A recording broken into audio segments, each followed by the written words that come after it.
The DCIC in short, and NPPO in short, has come to appreciate gender roles in SPS compliance. If we equip each and everyone's role and contribution, together we are able to meet our market requirements. We have realized that private sector places the men, the women, who are majorly youth, at different compliance levels for the commodities that we export from Uganda. The men are keen at paying attention to those manual tasks that are not so repetitive, whereas the women are placed at task responsibilities which require repetitive action, paying keen and detail to the SPS requirements. So we have come alongside that arrangement and made sure that we equip each and every one of them. And also, as we train them in our different trainings that we conduct, we have moments where we put them together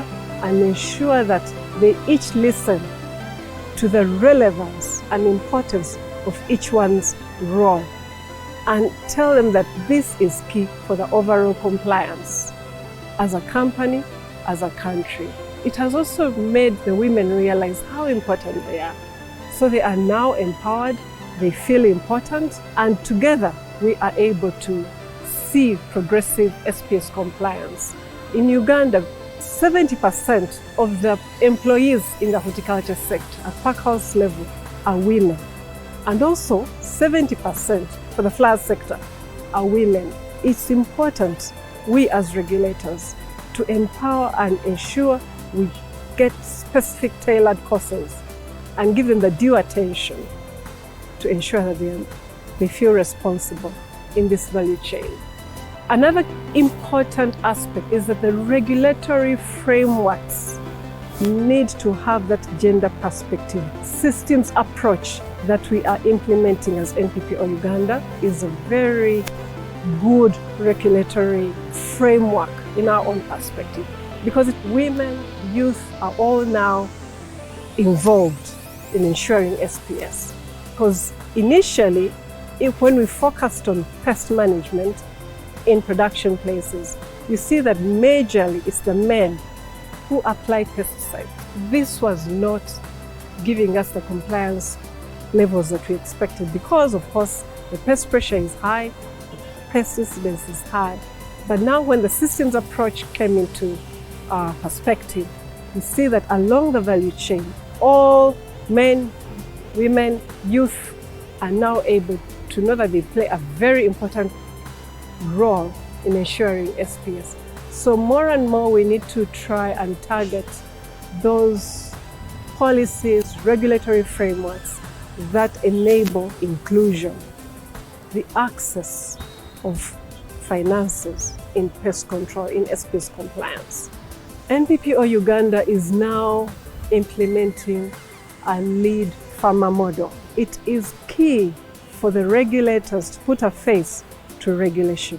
Most of the times regulation is in paper form, hard copy, or in e-form.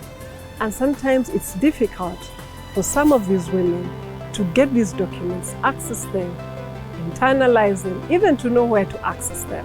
When you put a face to the regulation, you as a regulator, what is the requirement?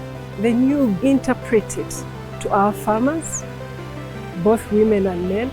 We've realized that the women quickly grasp what you tell them and they appreciate what you require of them. Tape up to try and also do business, to grow the produce, to own companies. Right now we have about 20% farmers growing fruits and vegetables. We also have about 20% of our exporters are women-owned export companies. And we've also realized that now the lead farmers are starting to be women. And those groups of farmers that are led by women, you see that they're very proactive, and actually they have the biggest number of farmers, men coming along and allowing the women to lead, because the women are committed, they are available, and they are willing to share information. It's still a challenge for the women to get finances to own these companies. But as more and more women take up ownership, we see that it's critical for us as regulators to have a gender lens perspective. SPS compliance is achievable.